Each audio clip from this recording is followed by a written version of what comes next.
es para evitar, como dice ahí, el síndrome de desmielización osmótica, que es el riesgo que se corre cuando hay una corrección muy rápida, ¿no? Sobre todo si ustedes se fijan cuando el sodio es muy bajo, el sodio plasmático que se ha medido es muy bajo. Por lo tanto, la corrección, aparte de administrar sodio, tenemos que ir administrando agua, en este caso en forma de suero de glucosa al 5%, y ir midiendo la natremia. A esta altura también hay que valorar el posible uso de la desmopresina, ¿no? La desmopresina, como todos ustedes saben, sí, tiene una acción antidiurética mucho más prolongada que la misma vasopresina, que es la molécula original. Estamos hablando del acetato de desmopresina, ¿no es cierto? Y que esta, a diferencia de la hormona de la vasopresina, tiene una acción más diurética, ¿no?, que la otra, que es más vasoconstrictora, la vasopresina. ¿Sí? Entonces, el uso de este fármaco, de la desmopresina, se hace por vía intranasal en forma de aerosol. Se hacen disparos donde se pueden administrar, aquí dice 1 a 2 microgramos, dice subcutáneo, ¿no? Esa es en la forma acuosa de la administración por vía subcutáneo o endovenosa. Pero lo que más se usa es por la vía inhalatoria, digamos así, o intranasal, donde se puede usar hasta de 10 hasta 20 microgramos. Siguiente.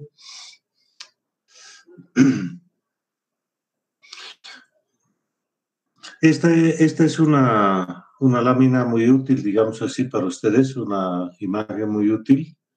Sí, sería bueno que la puedan, sobre todo el primer punto, en lo que hace a la preparación, cómo hago esa preparación de esta solución salina hipertónica al 3%.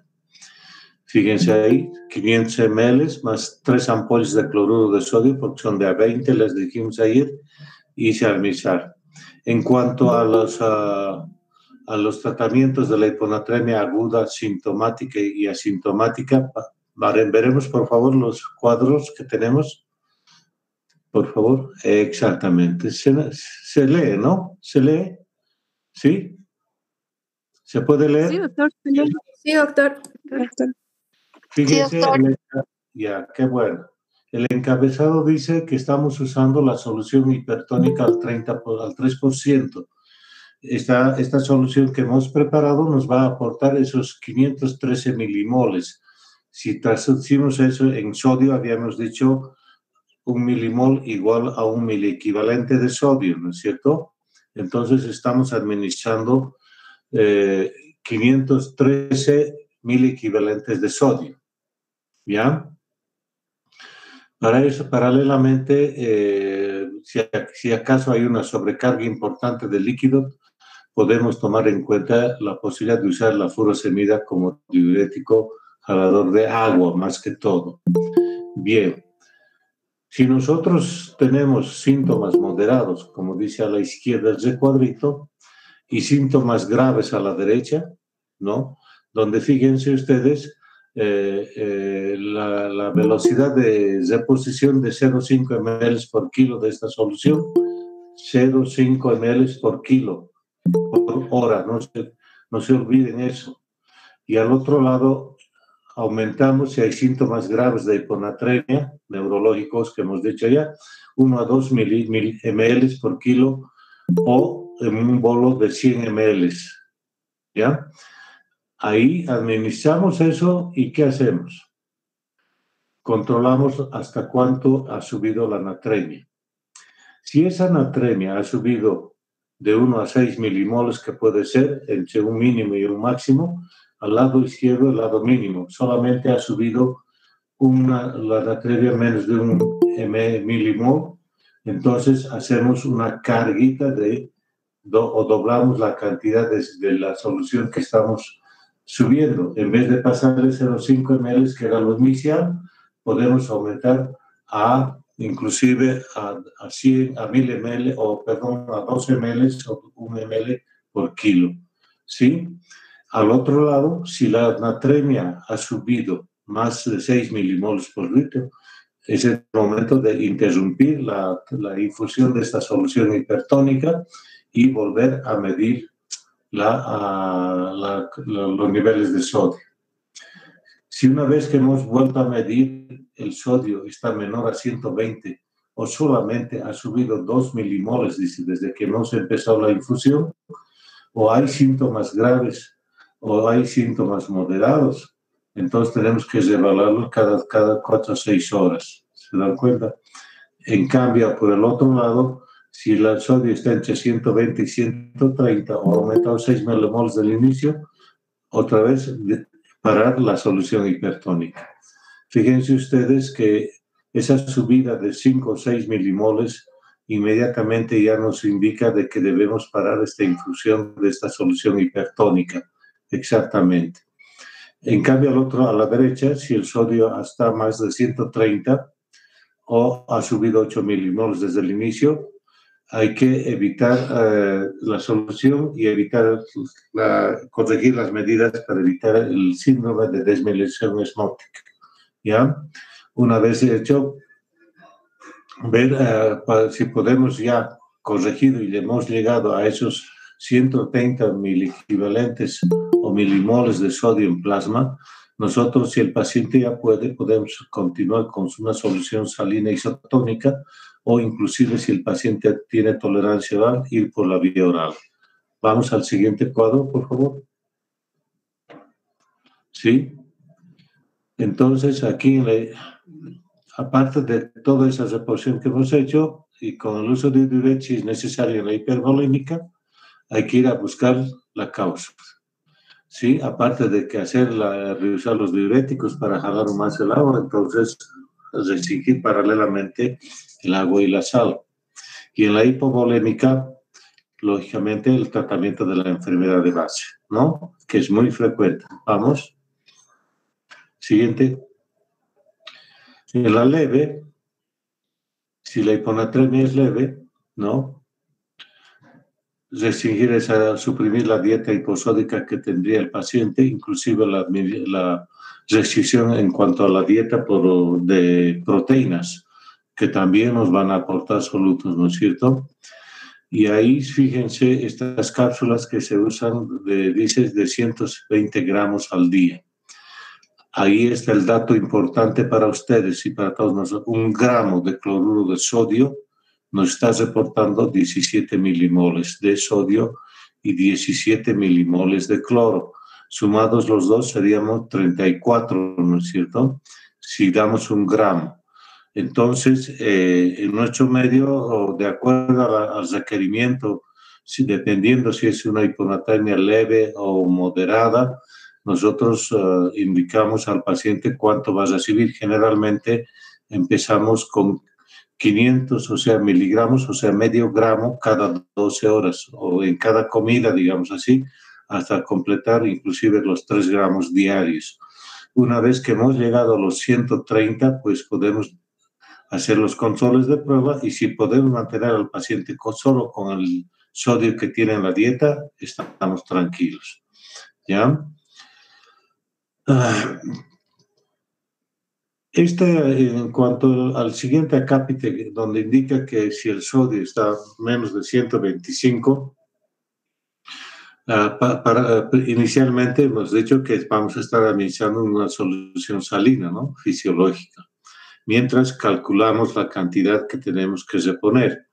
Y ahí tenemos de que el cálculo de volumen de solución que hacemos para calcular cuánto vamos a reponer, tenemos ahí esa ecuación, 140 menos la natremia del paciente por el agua corporal total sobre 154 menos el agua corporal por peso. Ahí está el cálculo de el peso del agua para calcular el 0,5 en varones y mujeres 0,45. Entonces, esta reposición de estas soluciones para inclusive aportar agua o no aportar agua libre, la vamos a hacer en en forma lenta, pausada, en esas 48 horas. La siguiente. Esto es otro dato importante que ustedes tienen que anotar. Si pueden anotárselo, háganlo, ¿no? Entonces, una solución fisiológica que tenemos al 0,9%, ¿no es cierto? De un litro tiene 154 milimoles de sodio y 154 milimoles de cloro, ¿sí? Y ahí tenemos un ejemplo simplecito. Si es un varón de 80 kilos, su sodio plasmático es de 120 milimoles, entonces hacemos esa ecuación, 140, que es lo normal, o el ideal que queremos que tenga de sodio, menos 120, que es lo que tiene el paciente, su peso por 0,6 dividido por 154, igual 6,2 litros de suero fisiológico que tenemos que reponer a ese paciente en esas 48 horas que hemos mencionado hace un momento. ¿Sí? No es nada simple. Entonces, paralelamente a esta reposición, lo ideal es que por lo menos cada 2 o 3 horas vayamos monitorizando la natremia en plasma. Claro, lo ideal también sería medir en orina, pero no siempre es fácil para algunos laboratorios. La siguiente. Nos pueden dar dos, pero acá ya tenemos que entra en la escena el tolvaptan, ¿sí? Ahorita vamos a mencionar a él, que hay que manejarlo, como dice ahí, a nivel hospitalario, monitorizando el sodio, ¿sí? En lo posible no asociar furosemida, ¿ya? Por favor, atendemos Lotia. Sí. Preferible la dosis. Siguiente, por favor. Aquí vamos a ver. A ver, un momentito.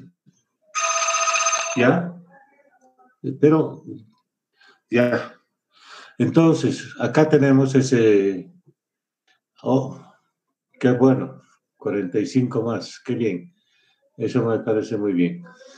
Una vez que tenemos esa relación de sodio en orina con más potasio en orina sobre sodio plasmático y es menor a 0,5. Fíjense esos cocientes, menor a 0,5, entre 0,5 y 1 y mayor de 1, ¿ya? Esos tres, fíjense bien cómo vamos a manejar. En el primer caso, si ese cociente es muy bajo, entonces tenemos que hacer una restricción hídrica, restringir el aporte de líquidos por lo menos a 1 litro por día, en las primeras 24 horas. En el segundo caso, si ya el cociente es un poquito mayor, entonces podemos restringir medio litro. Una vez que hemos conseguido eso, medimos el sodio y vemos que no ha subido menos de 2 milimoles, ¿sí? En 2 días, entonces vamos a tener que interrumpir este esquema, como dice ahí, y podemos empezar a usar o prescribir el tolvaptan. Seguramente ustedes ya conocen qué son estos, ¿cómo se llama? Los tolvaptanos. Son, ustedes, como saben ustedes, son antagonistas o bloqueadores, si quieren, de los receptores de la vasopresina, de la hormona de la vasopresina, ¿no? De los receptores B1, B2 sobre todo.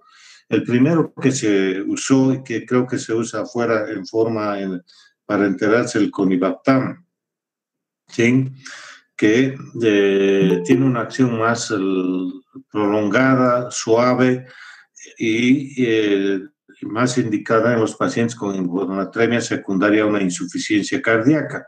La indicación es clara, ¿no? Si es un paciente con un déficit, con un bajo débito cardíaco, bajo volumen efectivo, entonces una sobrecarga de líquido o una retirada de líquido para ese paciente puede ser muy perjudicial. Por eso es que hay que ir con calma.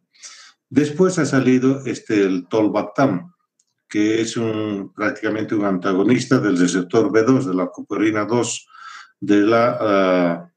para la hormona antidiurética. ¿Sí?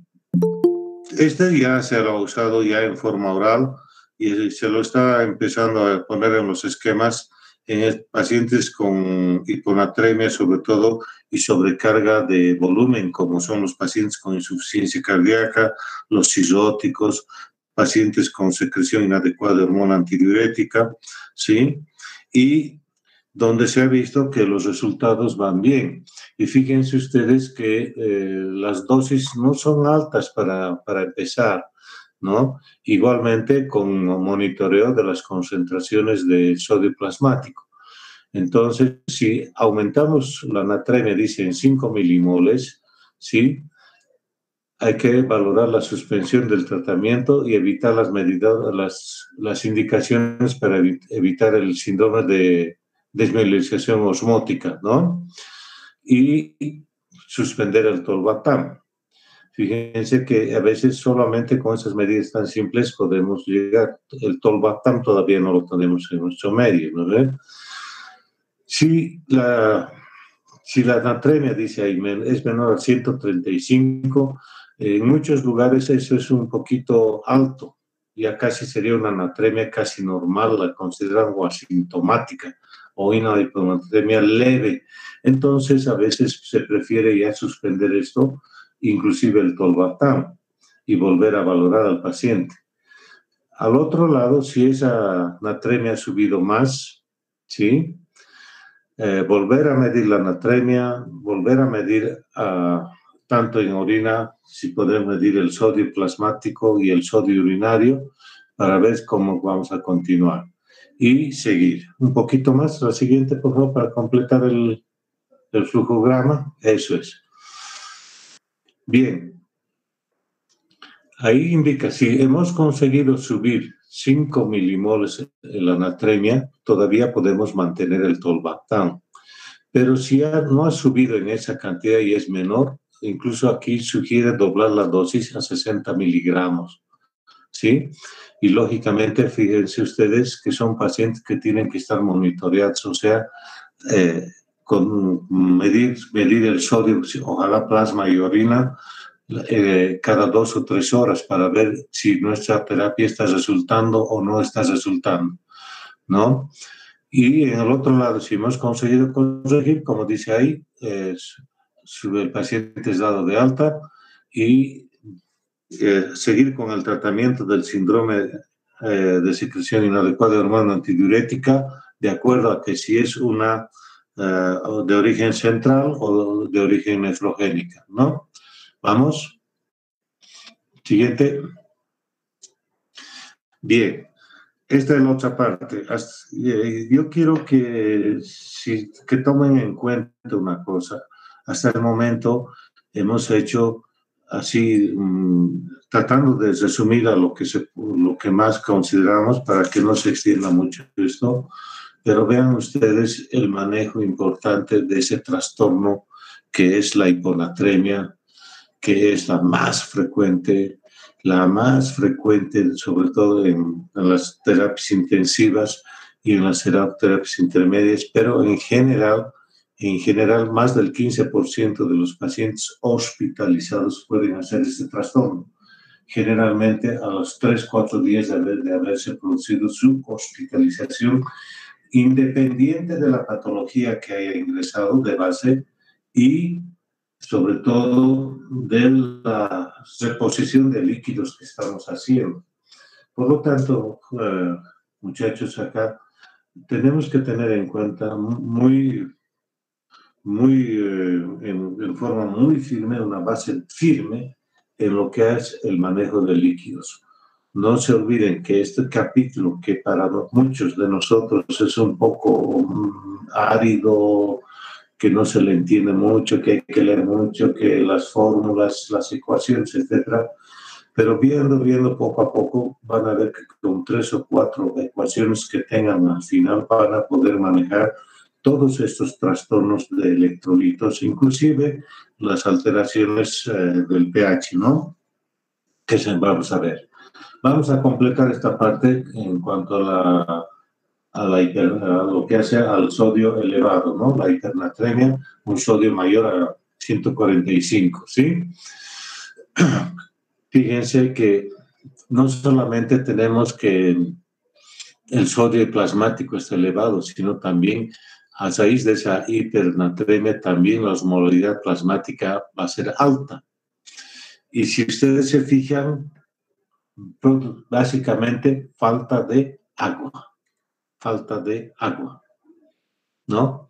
Entonces aquí vamos a poner de ejemplo esos pacientes que tienen poliuria, ¿no? O polidipsia, pacientes diabéticos, pacientes psiquiátricos, compulsivos, los que llaman potómanos, o inclusive los bebedores de cerveza, que hablan mucho.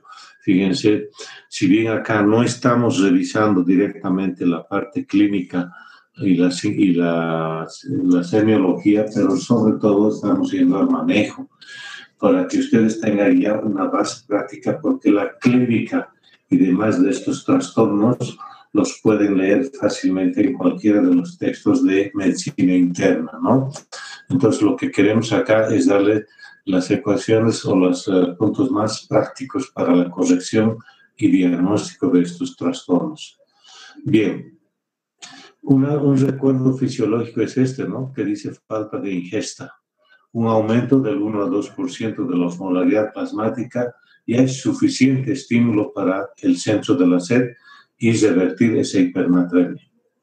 Entonces, ¿en quiénes se va a dar? Fíjense, son pacientes que no tienen acceso, dice al lado, niños pequeños, gente de edad avanzada, psiquiátricos y pacientes que están con la conciencia alterada o bloqueada, ¿no? Por ejemplo, un paciente que no puede pedir o referir que tiene sed. Por el otro lado, tenemos otro factor para la hipernatremia. Uno, la falta de ingesta de agua. Dos, la pérdida excesiva de agua. Y ahí está la clase. Déficit de hormona antidiurética.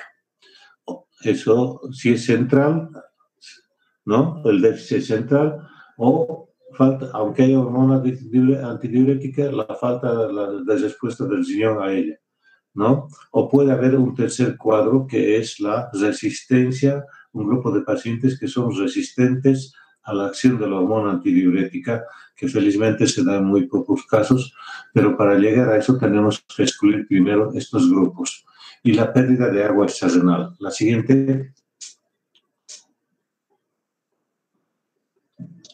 Lo primero que tenemos que hacer ante un paciente con esta sospecha, vemos cómo responde el riñón a la pérdida de volumen, o el volumen eficaz, ¿no? Es el circulante. Entonces, ¿cómo actúa el riñón? Reabsorbiendo a lo más que puede tanto sodio y agua, ¿no? Por lo tanto, si hay algún trastorno, vamos a tener que el sodio urinario es bajo, ¿no? Pero con una osmolaridad alta debido a la presencia del mismo, de los otros osmolitos, ¿no? Entonces hay esta osmolaridad urinaria que se va a ver alta. Eso indirectamente ya nos está indicando de que si hay una osmolaridad alta, quiere decir que no hay mucha agua que se esté filtrando y llegando al túbulo distal o colector, donde es la última regulación de estos componentes, ¿no es cierto?, para luego eliminarse ese líquido como orina. ¿Sí? No nos olvidemos que en estas situaciones de poca filtración, de bajo volumen y demás, como es en la insuficiencia cardíaca, un paciente choqueado con fiebre, con pérdida de volumen severa y demás, un dato importante que siempre vamos a encontrar son niveles de aumentos en la urea plasmática, y se debe a esto, a que la urea también se reabsorbe en el túbulo proximal junto con el sodio, ¿sí? De ahí es de que si esa relación nosotros nos acordamos ahorita, si la urea plasmática es de 40 miligramos y la creatinina en plasma es 1, digamos como normales, esta relación se va a ver muy alterada, donde la creatinina puede mantenerse en 1 porque el filtrado está bien, pero se dispara la cantidad de urea reabsorbida. Típico, como ven a ustedes, de la injuria renal aguda o lesión renal aguda prerrenal. Este es un dato bien característico, una urea muy alta en sangre con una creatinina normal y sodio alto. Ya está hecho el diagnóstico, ¿sí? Entonces, como dice el segundo párrafo, la respuesta básicamente a esta hipernatremia es una reabsorción de todo lo que se pueda del agua, ¿sí? Dejando que la osmolaridad urinaria se vuelva muy elevada, claro, porque se le está sacando todo el agua de ahí y que está quedando solamente casi solutos, ¿sí? Y si esta osmolaridad elevada no estuviera al tanto, ¿cuánto? ¿Nos acordamos ahorita cuánto es la osmolaridad urinaria normal y cuál es la máxima? Para, como no nos podemos ver, entonces, o quieren, o alguien me puede dar rápidamente, ¿cuánto es? Doctor, la osmolaridad de la orina tuviera que ser similar a la plasmática, que es de 296 a 286 y se puede concentrar hasta un máximo de 1200. Ya, exactamente. Entonces, si no tenemos esa concentración máxima que esté alrededor de 800, 900, 1000 o 1200 miliosmoles, que es el máximo, entonces quiere decir que hay un déficit o una resistencia a la hormona antidiurética, que está haciendo que no se reabsorba el agua. Entonces, el paciente sigue perdiendo agua, ¿no es cierto? No está difícil para entender. Vamos, siguiente, por favor.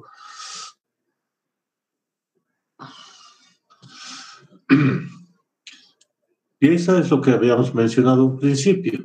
Como se está depletando agua, lógicamente la osmolaridad plasmática va a ser alta, ¿no es cierto? Y por lo tanto, al ser la osmolaridad extracelular alta, ¿qué va a hacer? Va a crear un gradiente osmótico donde el líquido de las células van a empezar a salir, o sea, el líquido intracelular. Por lo tanto, nos va a llevar a la deshidratación celular. Y esta es la causante de los síntomas neurológicos, al igual que habíamos visto en la hiponatremia. Ahora ustedes dense cuenta que la sintomatología neurológica central de un paciente va a estar dado por una hipo o por una hipernatremia, ¿sí? Y al igual que en el cuadro anterior de la hiponatremia, la clínica se va a instalar de acuerdo a la velocidad de la hipernatremia y de los niveles plasmáticos de sodio. Vamos. Siguiente. Y ahí estamos. La hipernatremia aguda, la crónica y la grave. Entonces, la hipernatremia aguda, esta situación es muy frecuente de ver en pacientes que han sido sometidos a ejercicios extenuantes, por ejemplo, que pese a que ha perdido bastante sodio en la sudoración, pero más pierde agua. Y es por esto, estas manifestaciones, muchachos, las han debido ver ustedes también en quienes, en esos, cuando nos muestran esas competencias de maratón de más de 10 kilómetros, cómo vemos a esos deportistas cuando tienen este problema. Náuseas, vómitos, no pueden ya ni caminar, se caen, están irritados, pueden convulsionar y entrar en coma. Fíjense entonces lo que no debemos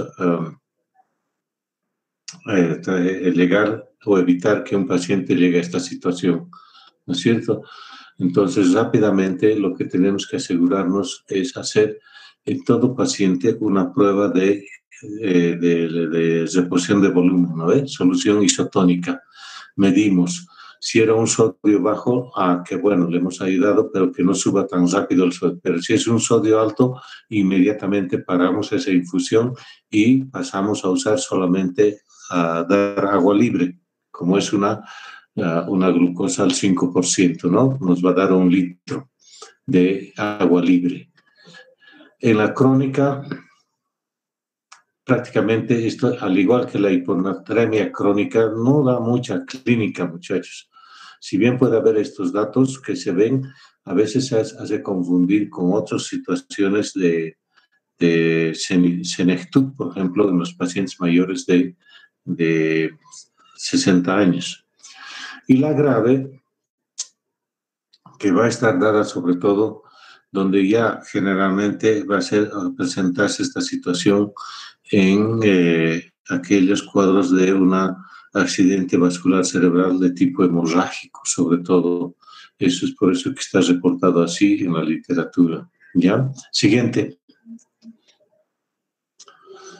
Las pruebas que nosotros necesitamos, fíjense, no son nada, pero siempre, muchachos, en estos trastornos de electrolitos, otra vez, aquí, no se olviden, aparte de las primeras, glucosa, urea, creatinina, electrolitos, osmolalidad en orina, y aparte de eso, perfil tiroideo, proteínas totales, no se olviden, y cortisol para ver cómo está la suprarrenal. Siguiente. Bueno, estas son diferencias para tener en cuenta en cuanto a la diabetes insípida central, un paciente normal, la diabetes nefrogénica y la polidipsia, ¿no? Esto pueden revisarlo después con calma, pero lo que me interesa es el siguiente. A ver, pasa el siguiente cuadro. Esto es lo que ustedes tienen que saber. ¿Cómo vamos a calcular el déficit de agua? ¿No? Entonces,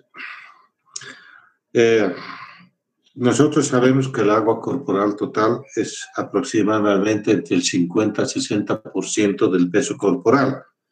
¿Sí? Entonces, si tenemos un patrón, digamos, un paciente de 70 kilos y el 60% de su peso es agua, entonces esa agua corporal total son de 42 litros. Y cuando vamos viendo la distribución del agua en los diferentes compartimientos, llegamos a que a nivel del extracelular, que es el intersticial y el espacio sanguíneo intravascular, si quieren, en el intersticial hay unos 3/4 de este total de líquidos del líquido extracelular, que son 14 litros. Entonces tenemos en el intersticial hasta 10 litros y medio. Y en el plasma podemos, o en el intravascular, fíjense, hasta 3 litros y medio. 3 litros y medio. ¿Cómo? Ese es un dato importante. De donde en el lecho venoso está el 80% de esos 3 litros y medio, o sea, 2.8 litros. Y solamente el efectivo, el que nosotros tenemos que corregir, fíjense, es el volumen arterial efectivo, ¿no? Claro, que es el 20% restante de esos 3 litros y medio del plasma y que son alrededor de 700 a 800 ml. Entonces, esto nos sirve mucho para poder nosotros saber cómo tenemos que reponer eso. Y ahí está otra vez los datos que tenemos que tomar en cuenta, completando con la anterior fórmula o ecuación que les dimos. No se olviden estas pérdidas insensibles, hasta que dice 1500, 1,5 litros. Siempre nos olvidamos de eso cuando vamos a reponer líquidos en un paciente. Solamente estamos contemplando cuánto pierde por la orina, cuánto por sudoración, cuánto por heces, cuánto por respiración, y nos olvidamos de cálculos exactos un poquito más pormenorizados, ¿no? De estas cantidades. Entonces, de esos líquidos, de ese total de déficit de líquido que calculamos, la mitad de eso hay que pasar en las 24 horas. Generalmente, si la mitad vamos a pasar en las 24 horas, o sea, el 50%, el 25% va a entrar primero en las primeras 6 a 8 horas, generalmente 6 horas. Y el resto podemos completar a las 24 horas. ¿Ya? Y el total vamos a reponerlas en esas 48 a 72 horas. Siguiente. Otra vez, igual que en el que en la hiponatremia. No hay que bajar de golpe ese sodio alto. Hay que ir de a poco. ¿Sí? No más de 10 milimoles en 24 horas. Casi igual que el otro que nos decía de 8 a 10 milimoles, ¿no es cierto? En cuanto a la corrección de la hiponatremia, aquí la corrección de la hipernatremia también es así lenta. ¿Ya? Fíjense, un descenso rápido, dice, de la natremia va a ocasionar que edema cerebral. ¿Por qué sería la condición? Porque si nosotros estamos bajando la osmolalidad del líquido extracelular reponiendo agua para bajar el sodio, la osmolalidad intracelular, sobre todo a nivel de la neurona, va a estar alta, ¿no es cierto? Porque hemos dicho que hay deshidratación, entonces hay un gradiente osmótico fuerte donde el agua es atraída rápidamente al intracelular a nivel de la neurona.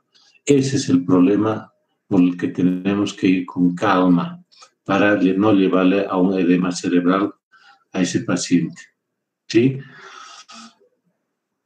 Y cuando nosotros tenemos ya un sodio plasmático de 145 ml, ya podemos quedarnos tranquilos, reponer solo el requerimiento basal de ese día que necesite ese paciente tanto en agua como en electrolitos, ¿ya? O sea, una solución puede ser glucosalina o un suero fisiológico nada más. Siguiente.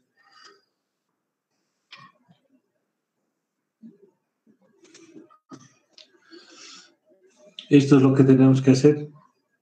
Fíjense ustedes. Iniciamos siempre con un suero fisiológico. ¿Ya? Entonces, todo paciente que ustedes van a llegar y les dicen en la emergencia, vamos a reponer volumen muy bien, ¿con qué solución? Ahí está, fisiológico, ¿no?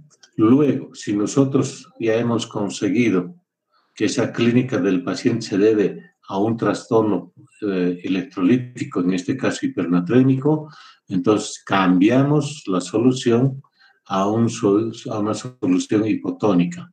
Un suero glucosado al 5% o un suero glucosalino o un suero salino al 0,45%. La mitad del suero fisiológico, ¿no es cierto? El fisiológico es al 0,9, ¿no es cierto? Entonces estamos poniendo al 0,45. Y ahí está la cantidad que nos aporta. 1 litro de glucosado al 5% nos da 1 litro de agua. ¿Por qué? Porque la glucosa que tiene se va a metabolizar rápidamente y va a quedar agua libre o la glucosa va a entrar al intracelular, pero más que todo se va a metabolizar rápidamente. Por lo tanto, tenemos 1 litro de agua. Si esa solución es esta al 0,5%, o sea, al 45%, nos está aportando medio litro de agua libre. ¿Sí? Y el glucosalino 0,66, un poquito más que el 0,45. En cuanto a, o sea, 660 ml de agua nos aporta un suero glucosalino. Estos datos ustedes tienen que tenerlo, aunque sea en su mataburro de bolsillo, cosa que sepan rápidamente qué solución van a dar y cuánto van a aportar cada uno de ellos. Para eso es esto, muchachos. Vamos, siguiente. En lo contrario, hay sobrecarga. Hay que meter solamente agua al 5% y paralelamente forzar la diuresis con un poco con bolitos de furosemida, ¿no? ¿Sí?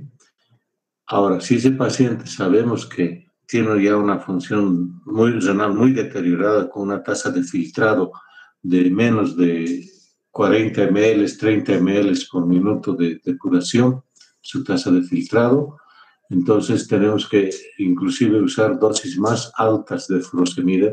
En terapia intensiva es donde más son a veces se disparan un poco y usan hasta 200, 300 miligramos de furosemida en infusión para continuo, ¿no? Es la mejor de los mejores esquemas que se tiene, no dosis, no bolos separados, sino una sola dosis, cargar en una solución los 200 o 300 miligramos de furosemida y empezar el goteo.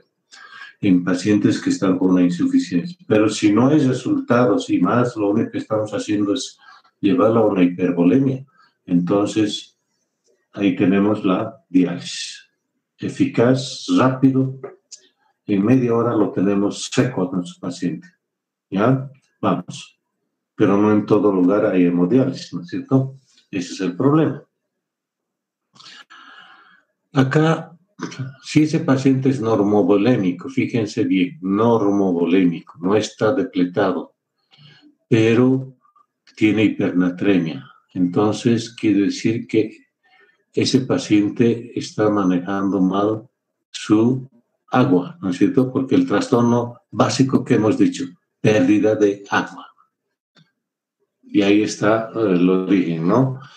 La vasopresina que puede que no esté secretándose en la hipófisis y demás, la tenemos que reemplazar por la desmopresina, que es el acetato de desmopresina, que es sintético, hemos dicho, y que tiene una acción natriurética mucho mayor que inclusive que la misma vasopresina, ¿ya? Aquí da 5 a 10 microgramos, dice, por día. No, se puede dar hasta cada 12 horas esa dosis, o subir hasta 20 microgramos. Ese es en aerosol. Cada 2 disparos, como estos ¿cómo se llama? Broncodilatadores en aerosol que tenemos, ¿no? Salbutamol, fenotrol, todos esos más o menos igual, donde dos PAF nos pueden dar hasta 5. Entonces tendríamos que darle a ese paciente 5 PAF, 5 disparos, PAF, PAF, PAF en la mucosa nasal. Sí. Y el resultado lo vamos a ir viendo. En la nefrogénica, si bien puede que haya una cantidad adecuada de secreción de hormona antidiurética, pero puede ser que haya resistencia del paciente a su efecto, a su acción a nivel del túbulo colector. Entonces, una alternativa que se tiene ahí a veces es la hidroclorotiazida. También podemos seguir usando la desmopresina, no hay problema. El único problema de la desmopresina es el costo, muchachos. A veces un frasquito nos puede durar hasta 48 horas o 72 horas a veces cuando tratamos de hacer más espaciada la administración ¿ya? Y lógicamente retirar todos estos fármacos que ven ahí citados que nos bloquean, digamos así, la acción de la hormona antidiurética. ¿Ya? ¿Sigue? Bien. Tenemos un poquito de tiempo, vamos a ir con el potasio. Espero que esos resúmenes que desde los últimos de las conversiones y composición de las soluciones las hayan anotado, muchachos, porque no siempre se las tiene.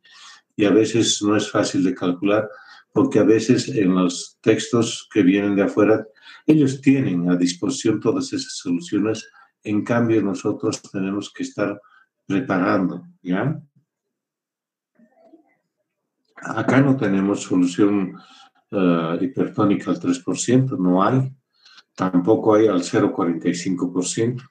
Así que tenemos que nosotros preparar. Y si no sé cuánto tiene esa solución, ese frasco de suero fisiológico, de Zinger lactato, de glucosalino, de suero fisiológico, cuánto tiene, qué composición tiene, no podemos. Así que, muchachos, pues, aquí no hay dónde escaparse. Si no sabemos la cantidad de solutos que tenemos en esas soluciones, estamos sonados, ¿no? Y vamos a estar prescribiendo soluciones, como dice, al cohete. Bien, y causando después iatrogenia. Ese es el problema. Vamos. El potasio, que es prácticamente la relación casi es de 2 a 1, ¿no? No, casi 3 a 2 es, o sea, el sodio hemos dicho está en 145 miliequivalentes en el plasma. En cambio, el potasio a nivel intracelular está en 140, ¿eh? Casi van por ahí. Ambos, cada uno, el más importante en en el espacio del líquido donde están concentrados, ¿no?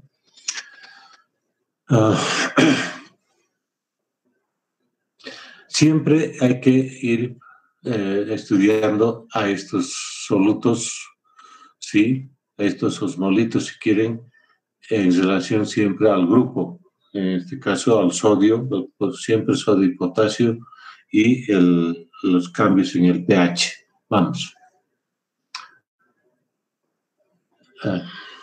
Rápidamente un recuerdo que el 98% se encuentra en el LIC y 2% en el LEC. En el LIC, ¿no?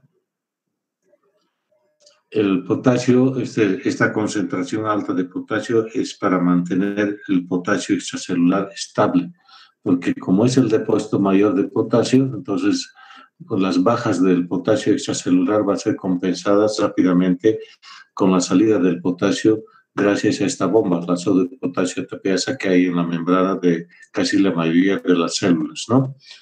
Vamos.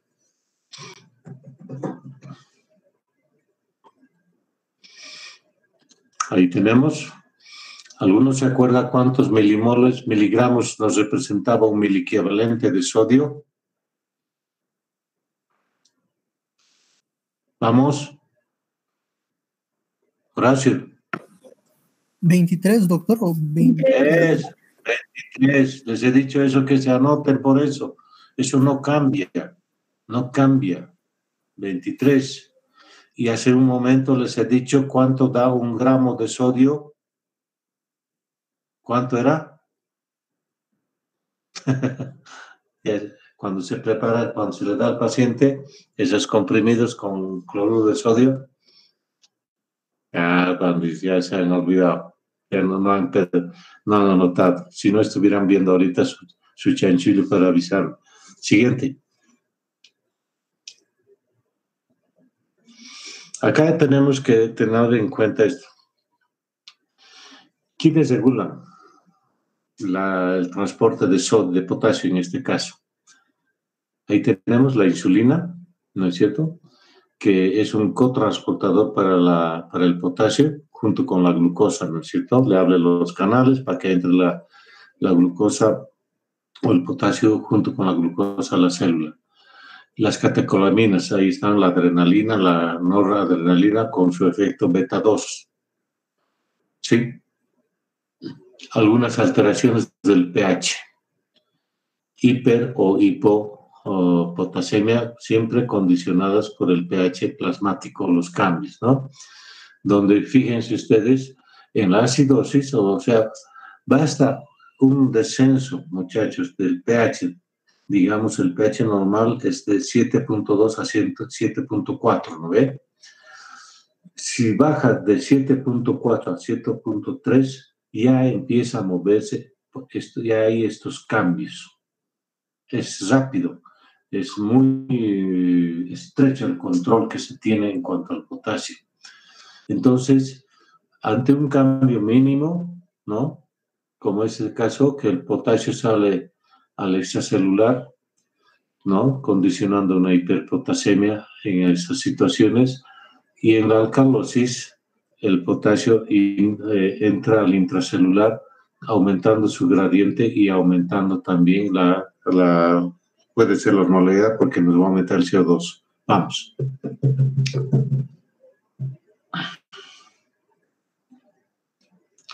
Otra vez el riñón como el principal manejador o regulador, si quieren, del potasio a nivel del cuerpo, ¿no? Donde vemos ahí, igualito que el sodio, se reabsorbe en el túbulo contorneado proximal, ¿sí? Y finalmente el manejo fino se va a producir en la parte terminal del túbulo distal y colector, ¿sí? Vía esas células principales que se tienen a ese nivel del túbulo colector, ¿no? Y ahí dice acá, este dato es importante: en condiciones normales, el sodio, fíjense, el sodio que está saliendo, o mejor dicho, que está perdiéndose a nivel del túbulo distal, es intercambiado por el potasio por acción de la aldosterona. Entonces, ¿qué hace la aldosterona?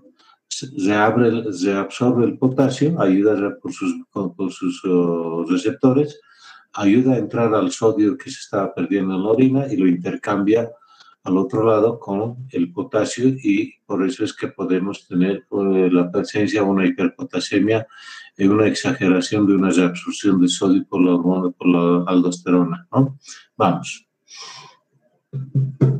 Eso se produce en las acidosis tubulares y algunos síndromes como el Gitelman, hay otro síndrome más que ahorita me de acordar.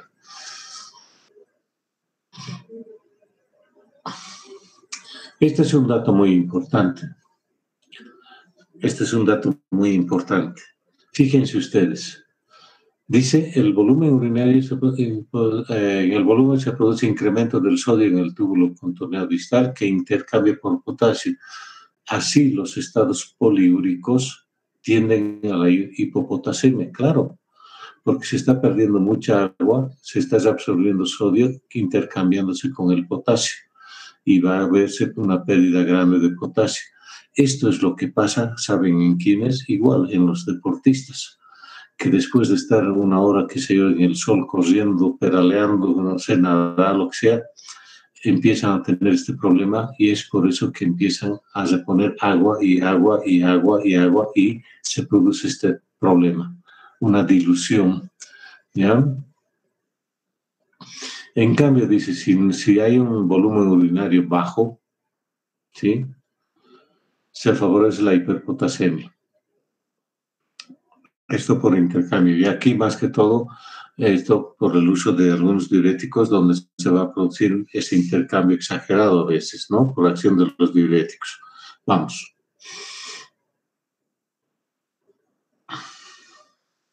Como se fijan ustedes, aquí no es muy importante. Casi toda la carga de potasio que hay en todos los nutrientes, verduras, frutas, etcétera, etcétera, es grande. Así que no es muy difícil de que un paciente tenga déficit de aporte de potasio. Eso es lo que nos quiere decir esto. Y que además, fíjense, se pierde también gran cantidad de potasio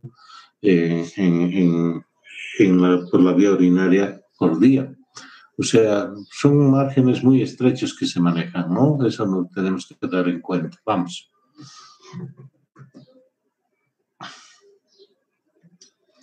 Esta es la parte que tenemos que tener cuidado. Básicamente, tenemos que recordar que en los textos nos dicen cuáles son las funciones más importantes del potasio, así como hemos visto la del sodio. En este caso, el potasio, sobre todo, aparte de esta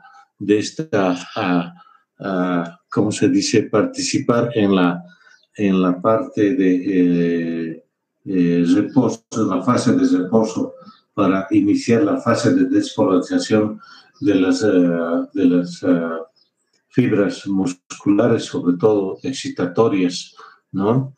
Entonces, aparte de esa función que es la más importante, ¿dónde se da esto? En el músculo, porque sabemos que el potasio está más en el músculo, ¿no es cierto? Pero aparte de eso, otras funciones a nivel intracelular también que estimula el potasio es la síntesis de glucógeno y además la síntesis de proteína.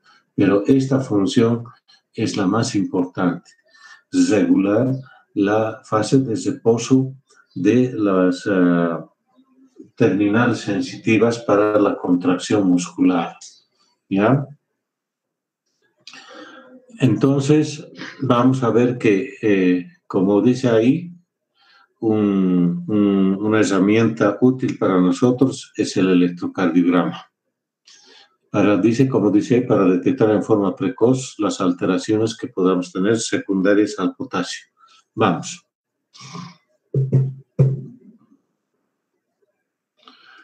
Fíjense esto que dice, ¿no? Enlentece la conducción, o sea, nos produce producir bradicardia. Eso tendríamos que entender.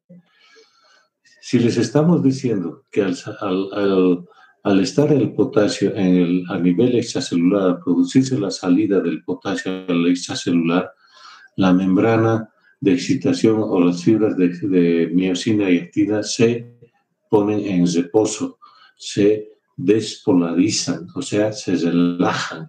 Eso es lo que hace básicamente el potasio.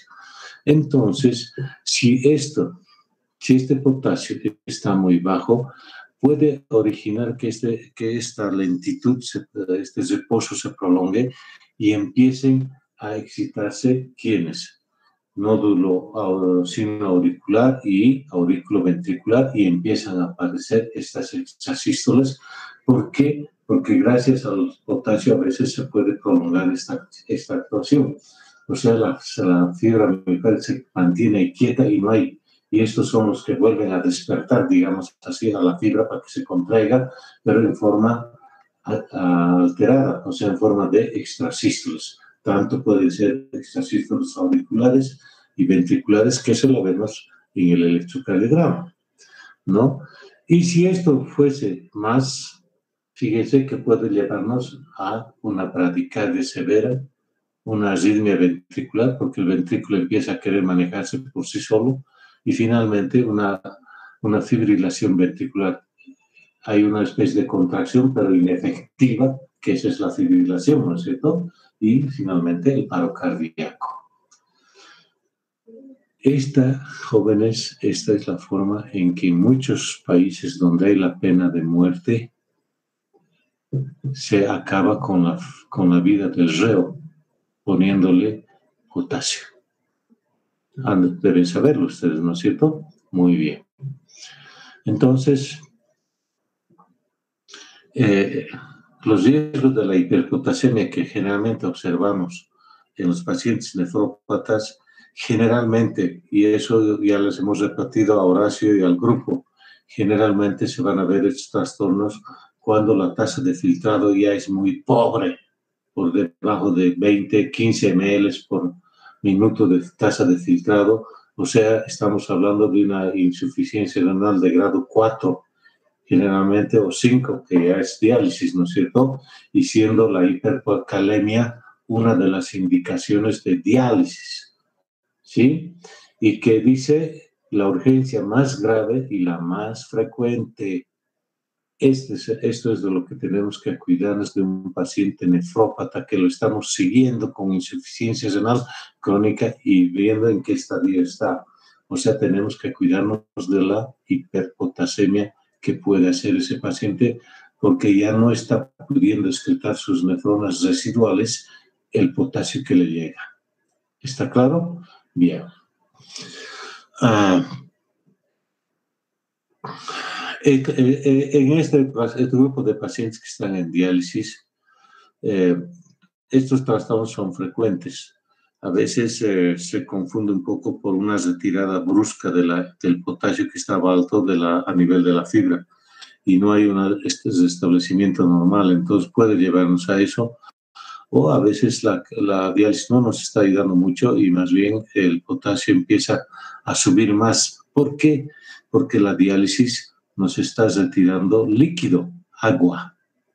Entonces lo estamos hemoconcentrando, depletando de volumen a ese paciente, por lo tanto el potasio va a estar más alto, igual que el sodio, ¿no es cierto? Poco volumen, mayor concentración de solutos. Vamos. Y otra vez nos recuerda el electrocardiograma, ¿ya?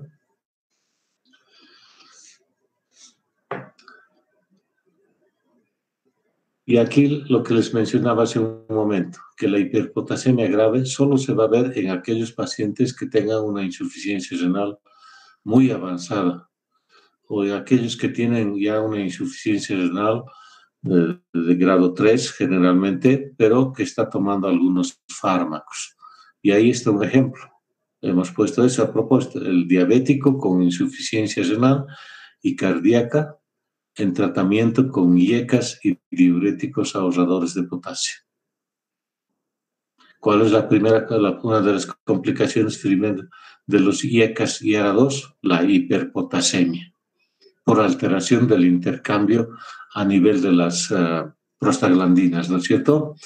Y los diuréticos absorbedores de potasio, amiloride, triamtireno, espironolactona, todos esos grupos, ¿no? Sobre todo la espironolactona y la eplerenona. Vamos.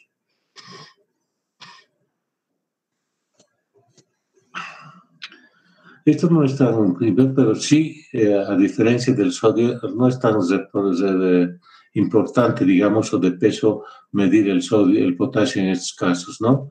Mejor siempre es el electrocardiograma y medir los electrolitos en plasma. Vamos.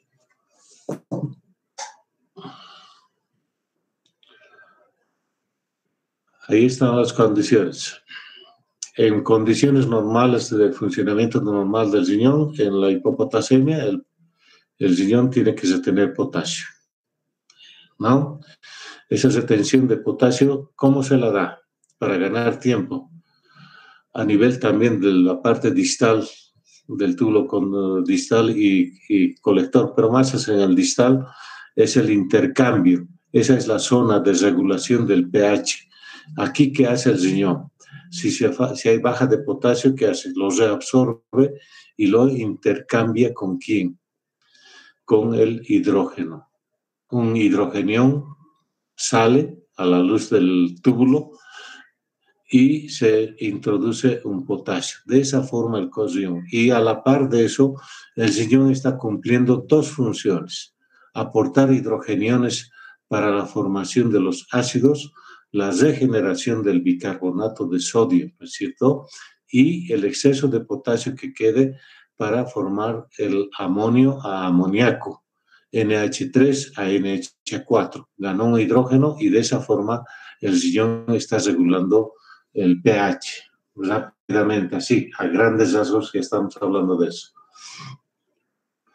En la hiperpotasemia tiene que ser lo contrario, tratar de eliminar todo lo que pueda, ¿no? Y esa relación de 1 a 3.5 en relación al sodio, ¿sí? Puede estar alterada en casos de hiperaldosteronismo secundario. ¿Qué significa el hiperaldosteronismo? Que se está reabsorbiendo mucho sodio y se está dejando escapar potasio. La muestra aislada. No existe, como dice, un valor límite, digamos, definido para decir, para la hiperpotasemia. Vamos, siguiente. Esto como un dato para ustedes, ¿no? Para su aprendizaje. Hemos hablado mucho de medir el sodio en plasma y en orina, y aquí ahora estamos midiendo en plasma y en orina también la cantidad de sodio que hay. Hipopotasemia, menos de 15 miliequivalentes, hiperpotasemia, mayor de 100 miliequivalentes por día. ¿Ya? Vamos. ¿Tenemos tiempo todavía, chicos? ¿O ya tienen que retirarse algunos? ¿O seguimos? Yo la verdad que quisiera continuar un poco más, pese a que estamos tratando de resumir lo máximo posible. ¿Qué dicen? ¿El auditorio? ¿No es cierto? Qué bien, ya. Entonces, aquí tenemos este dato. ¿Qué es la excreción fraccionada de sodio? ¿A qué se refiere? Es la excreción o la salida de potasio, perdón, dije sodio hace rato, es potasio que elimina el riñón. ¿Sí? Estos valores, dice, están entre el 10 y el 20% del potasio filtrado y aumentan a medida que disminuye la función renal. ¿Entienden esta parte? ¿Qué quiere decir? Que si hay menos nefronas funcionantes, lógicamente la tendencia va a ser a que se pierda menos potasio, por lo tanto, hiperpotasemia, dice, ¿no es cierto? Estas nefronas residuales aumentan a lo máximo la excreción, la capacidad excretora que mantienen para tratar de mantener compensada el nivel de sodio, tanto en orina, pero más que todo en plasma. Eso se va a dar siempre hasta casi una insuficiencia renal de grado muy avanzado, ¿ya? Como es el grado 4 o mejor dicho el grado 5. A veces en esos estadios recién podemos ver que el potasio empieza a subir. Pero si existen otros factores asociados, como el uso de algunos de esos fármacos, como lesiones, patologías que nos producen mucha salida de potasio intracelular, no va a ser necesario que la función renal esté muy acometida para que tengamos ya hiperpotasemia. Uno de los riesgos, por ejemplo, es un paciente politraumatizado, ¿no? Donde hay destrucción de tejido muscular. ¿Y dónde está el potasio? En el músculo. Vamos. ¿Qué es esto? El gradiente transtubular de potasio, que actualmente no se la... Todavía acá está en la bibliografía que hemos revisado para hacer este resumen, lo toman en cuenta, pero en la actualidad ha ido apareciendo muchos peros después de varios estudios donde se ha ido demostrando su utilidad o no de hacer este cálculo, ¿no es cierto? Entonces, dice, depende de la actividad de la aldosterona y de la capacidad de concentrar en la orina, ¿no? Es el índice, dice, de conservación del potasio y mide la relación del potasio en orina y sangre con ayuda o tomando en cuenta en esa corrección la osmolalidad que tiene el paciente. Por lo tanto, esa osmolalidad la podemos tomar en cuenta del plasma o de la misma osmolalidad urinaria, ¿ya? Se puede calcular. Y dice ahí que normalmente este gradiente es de 8 a 9. Si hay retención de potasio, mayor a 10, y si es por debajo de eso, hipopotasemia, como en el hiperaldosteronismo, ¿sí? Y si no hay alguna patología marcada, el gradiente transtubular de potasio es menor a 2. Sigamos, por favor. Esto sobre todo nos sirve ¿para qué? Para ver el riesgo de esto que estamos en que ese paciente en pocas horas puede ir a una hiperpotasemia severa o grave. Para eso nos sirve ese manejo de ese gradiente transtubular de potasio, ¿ya? Y el otro dato importante para manejar el potasio es el pH. El pH. Acá dicen la hipótesis de la gasometría. Claro que sí, no solamente para el potasio, pero nos ayuda mucho para determinar la posible causa de esa hipopotasemia, la gasometría, ¿ya? Siguiente. Ahora vamos a este trastorno, la hipopotasemia.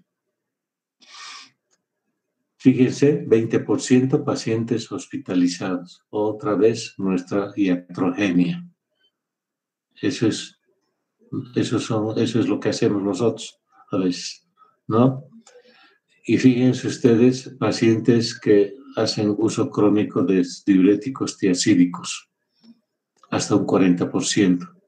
Y esto lo vemos frecuentemente en pacientes, otra vez, cardiópatas, hepatópatas, ¿sí? Que están recibiendo muchos de ellos estos diuréticos en dosis bajas, junto con ahorradores de potasio y a veces con un IECA además.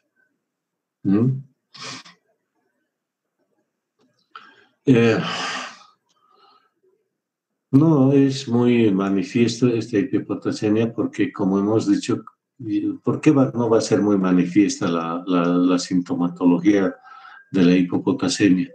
Porque estamos diciendo que el potasio es más intracelular, su cantidad en líquido extracelular es baja. Hemos dicho 3.5 a 4.5. Y una hipopotasemia de 2.5 veces no va a darnos mucha significación clínica, por si acaso, ¿ya?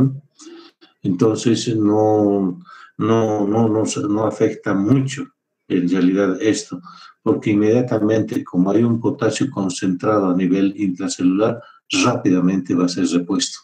Y este hallazgo puede ser transitorio nada más. Vamos. Ahí tenemos los grados de hipopotasemia para utilidad práctica en el manejo, sobre todo de los pacientes, ¿sí? Vamos.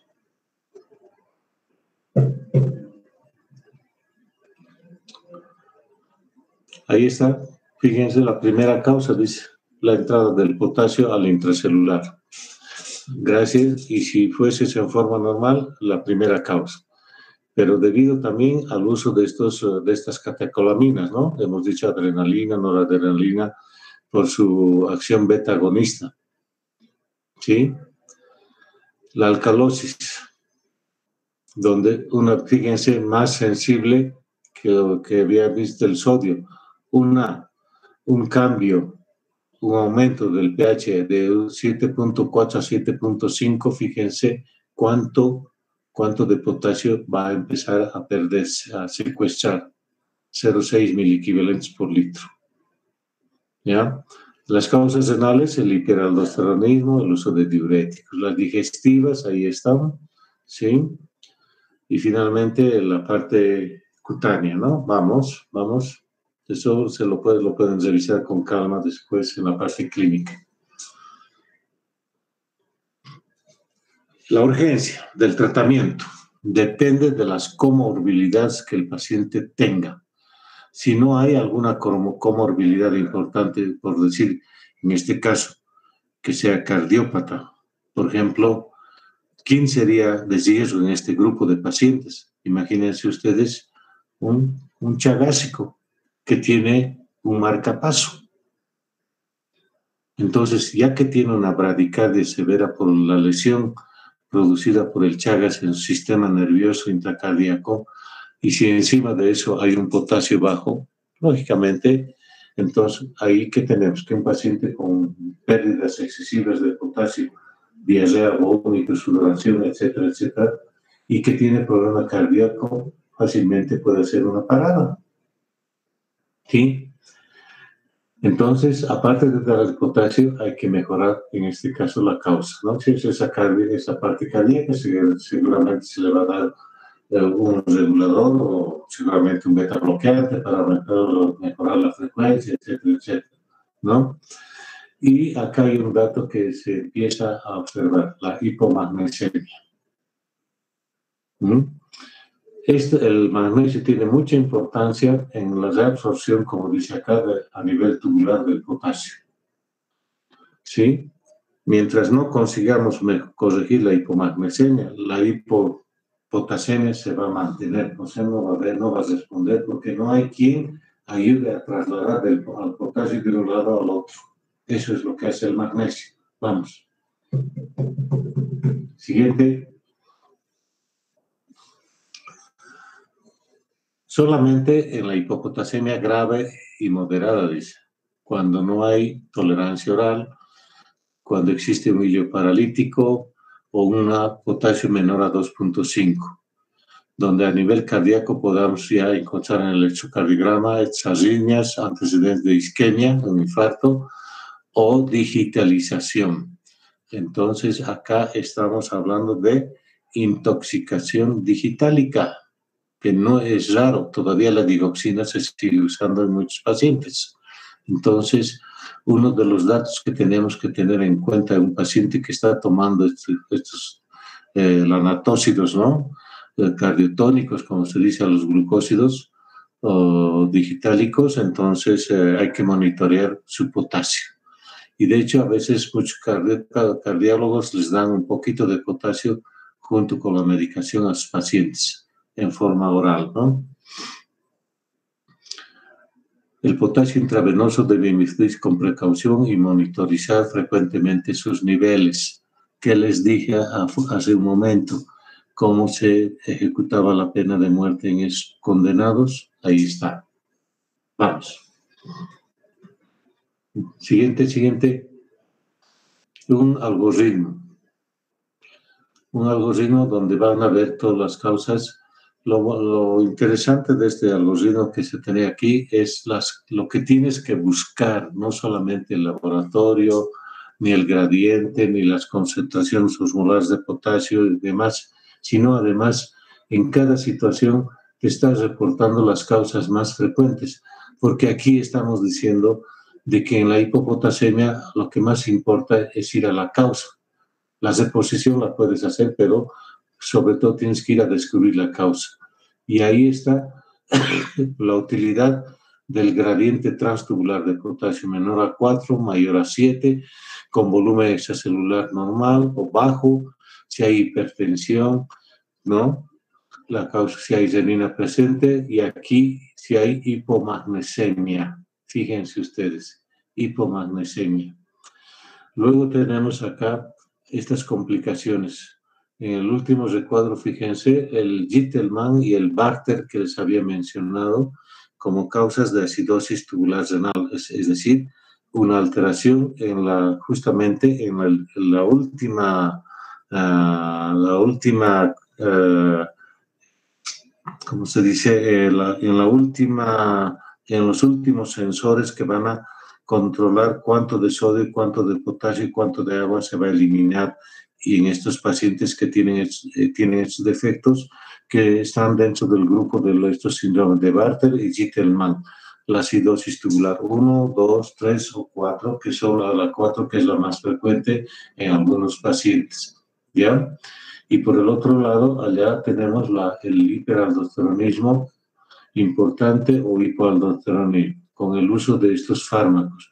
Y ahí está otro síndrome, el síndrome de Lidle, que no es muy raro de observar, solamente que no se diagnostica frecuentemente, ¿no? ¿Ya? Y el aporte acá, fíjense, dice de mineralocorticoides exógenos. ¿De qué estamos hablando ahí? Puede ser la misma vasopresina, ¿no es cierto? ¿Sí? Vamos. ¿Sigue?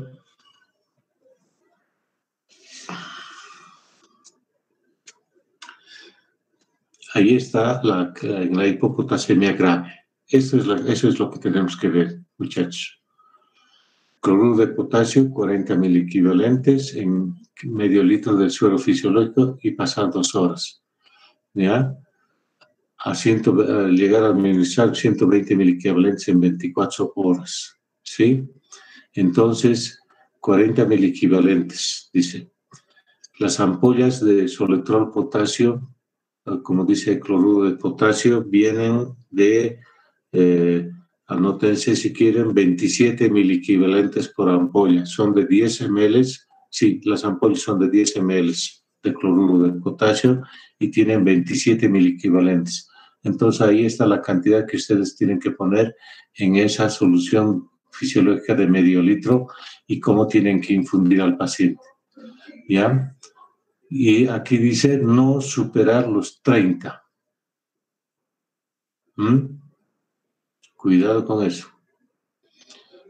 Mucho cuidado. Tampoco ir a la carrera. Preferible siempre la dilución, dice, con solución salina. ¿Por qué? Porque esa tiene sodio, ¿no es cierto? Y estamos viendo que el manejo del sodio y el potasio casi son juntos. Entonces, si sube mucho el otro, uno va a ser eliminado porque el otro va a ser reabsorbido. Así es. Sí, por eso es. Entonces, antes en algunos textos todavía decían, es más peligroso un potasio menor a 3 que un potasio mayor a 5 si está el sodio bajo. Eso tiene toda la razón, porque en pacientes que están con hiponatremia, mucho cuidado si el potasio está normal o incluso un poquito bajo nada más. Ese potasio es arma de doble filo para la parte cardíaca, así esté un poco bajo, pero si el sodio está bajo, es peor, ¿ya? Es más riesgoso para el paciente. Eso es lo que quiero decirles.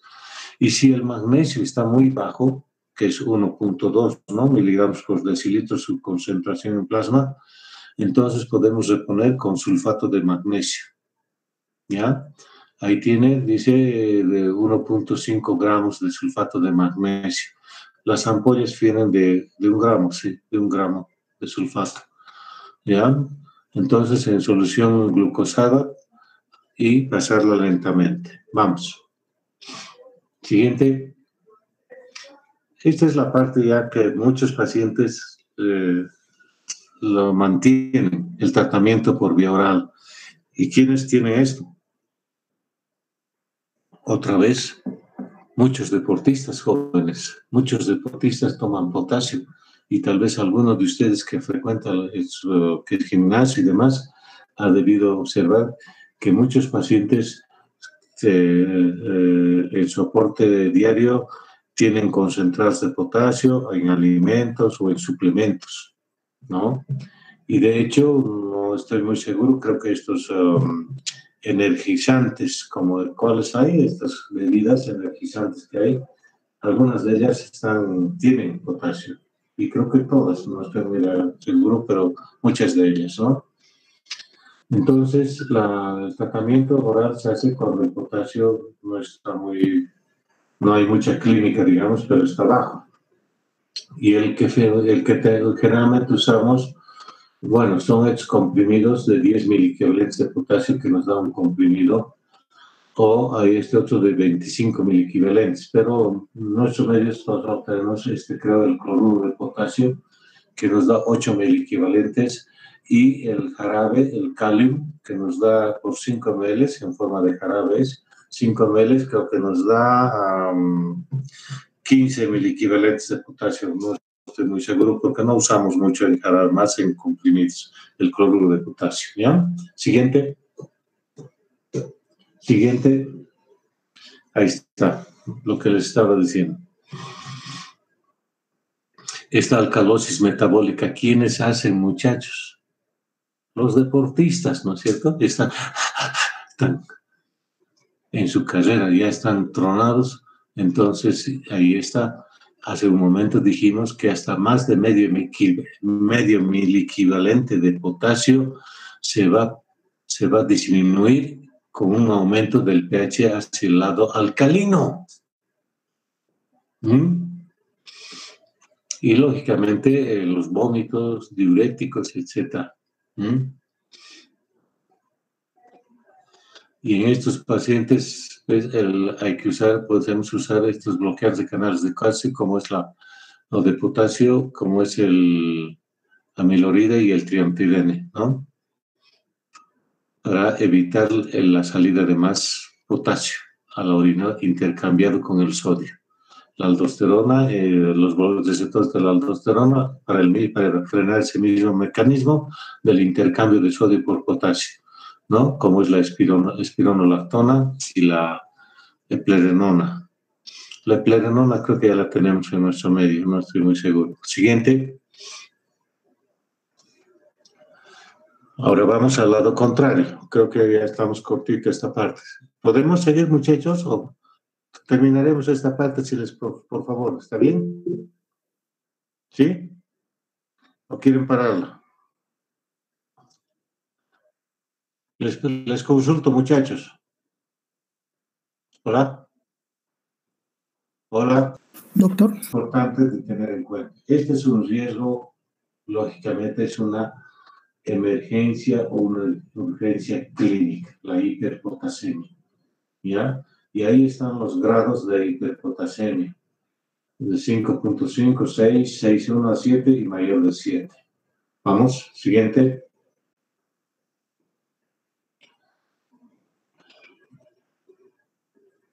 Fíjense ustedes, déficit de mineralocorticoides si es que la función renal o el filtrado es normal. Puede haber una secreción disminuida, es cierto. Fármacos que bloquean su síntesis o su acción, como en la insuficiencia renal. Ahora ahí está el filtrado. Fíjense lo que les he repetido más de una vez desde hace momentos. Un filtrado menor a 10 a 15 ml, recién vamos a tener hiperpotasemias marcadas por encima de 6 generalmente y asociadas además al uso de IECAS y ARAS2.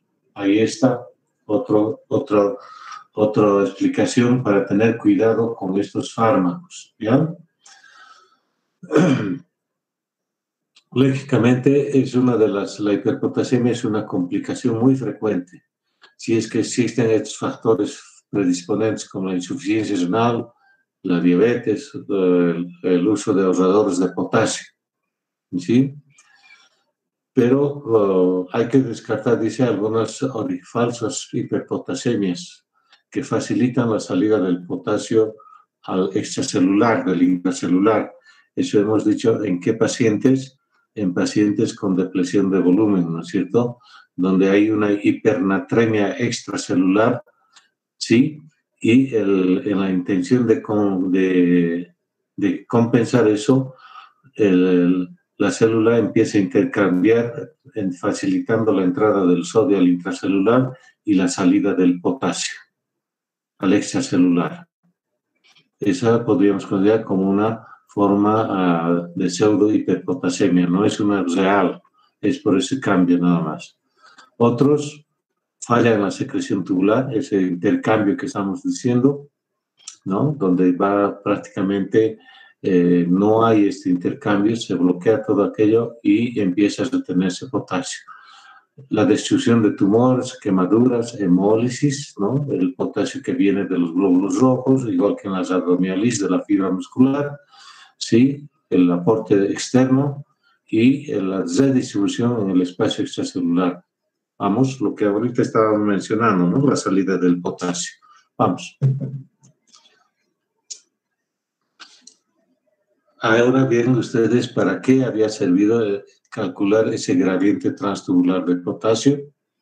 Ya hemos mencionado que tendría que ser menor a 6, ¿no es cierto? Si queremos tener un manejo adecuado. Luego el electrocardiograma, otra vez. Sí, qué pena que no he podido adjuntar a esta exposición. Había una gráfica importante comparando en un electrocardiograma el trazo del electrocardiograma normal con la hipopotasemia y que se ve en el electro y con la hiperpotasemia, a pesar de que creo que aquí ya está mencionado, así está aquí mencionado, ¿no? Entonces, lo primero que vamos a tener, fíjense, una elevación de la onda T. Se vuelve más puntiaguda, si se quiere así, más alta. Otros dicen más alta que picuda, ¿no? Cuando el potasio está así. Si el potasio está mayor de 7, empezamos a tener una prolongación del PR y un QRS ancho. Un QRS ancho, anoten eso. Y un aplanamiento de la onda P. Ya a eso, ¿no? Esto se añade a esa onda T alta, por si acaso. Además, ¿no? Y si el potasio está mayor, a todos estos, ¿qué vamos a empezar a ver? Arritmias ventriculares y paro cardíaco. Paro cardíaco. O sea, por lo tanto, la corrección de esta hiperpotasemia, están viendo que ustedes que tiene que ser urgente, muchachos. Vamos.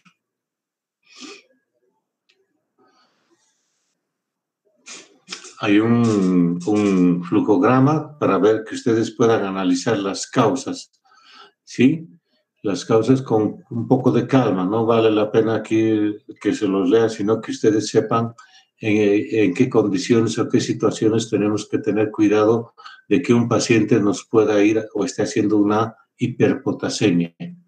Vamos, siguiente. Esto es lo importante. Estamos diciendo que es una emergencia, por lo tanto tenemos que tener rápidamente nuestro arsenal listo para poder actuar. ¿Sí? Lógicamente, paralelamente a hacer la revisión, examen clínico, anamnesis físico, etcétera, del paciente, estamos queriendo ver cuál puede ser la etiología o la causa de esa hiperpotasemia. Y para empezar, entramos con el gluconato de calcio al 10%. Las ampollas vienen de 10 ml y al 10%, ¿sí? Entonces, se puede diluir esto, el gluconato de calcio, en una solución de glucosa al 5% y se va pasando lentamente. Lentamente. No es un goteo rápido, ¿no? Esos 500 podemos ir a 20, 30 gotas por minuto nada más y viene el trazado aquí, el paciente tiene que estar monitorizado a un monitor para que por lo menos veamos el trazo del electrocardiograma, cómo va cambiando y la frecuencia, ¿ya? Entonces, al lado del paciente está su electrocardiograma, básicamente, y qué mejor si es un monitor cardíaco, ¿ya? ¿Qué hacen estos? Dice el calcio, sabemos su mecanismo de acción. ¿Qué es el calcio? Es un otro estabilizador de membrana, ¿no es cierto? Entonces, para evitar esas taquicardias o esas extrasístoles que lleven a una contracción cardíaca fallida, entonces las va a mantener un poco en reposo. Su acción es corta, puede durar de los 30 minutos que hemos empezado hasta unas 2-3 horas nada más. Luego tenemos la otra herramienta, la reintroducción del potasio a la célula. Eso conseguimos con los beta-2 agonistas, salbutamol, salbuterol, en aerosol, ¿no es cierto? Les preparamos 5 ml de estos broncodilatadores o beta-2 agonistas y le hacemos su nebulización al paciente por 10 a 15 minutos, ¿no? Y finalmente, la otra medida que tenemos, también que podemos hacer paralelamente, forzar la diuresis con diuréticos de asa a dosis altas. Las resinas de intercambio en nuestro medio creo que no hay, pero que son útiles, sí. Siguiente, ahí está. El uso de cada uno de ellos y qué consigue. Y fíjense el tiempo de acción que empiezan y la duración que tienen. Si ustedes se fijan, no tienen una acción muy prolongada, por lo tanto tenemos que seguir usando. Pero al usar gluconato de calcio o beta-2 agonistas, podemos llegar rápidamente a dosis tóxicas, tanto del gluconato de calcio como de los beta-2 agonistas, así que no podemos usar por mucho tiempo. Por lo tanto, como dice el primer inciso, buscar la causa rápidamente. Seguimos.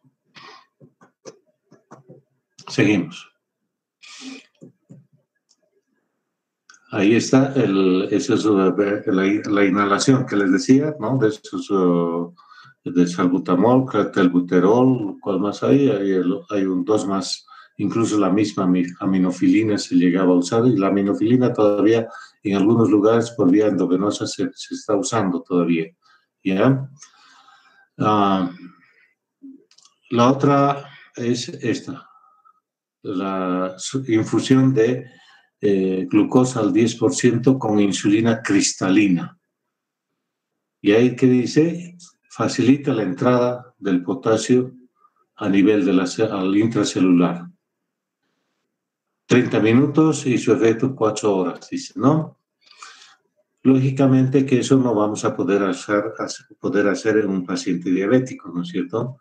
Pero acá lo que se usa generalmente para esos 500 ml de suero glucosado al 5%, puede ser al 10%. Se coloca insulina cristalina o la rápida que llamamos entre 10 a 15 unidades en esa solución y así se va haciendo el goteo para que la insulina arrastre dentro de la célula el potasio.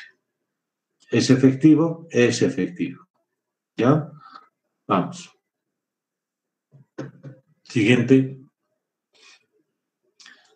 Las dosis altas digamos así, de furosemida. Fíjense, aquí dice hasta de 40 a 120 miligramos. Y las resinas de intercambio catiónico. Estas sustancias que, como es el poliestireno de sulfato de calcio y hay otros componentes más que son estas resinas, actúan a nivel de la mucosa intestinal, sobre todo a nivel del colon.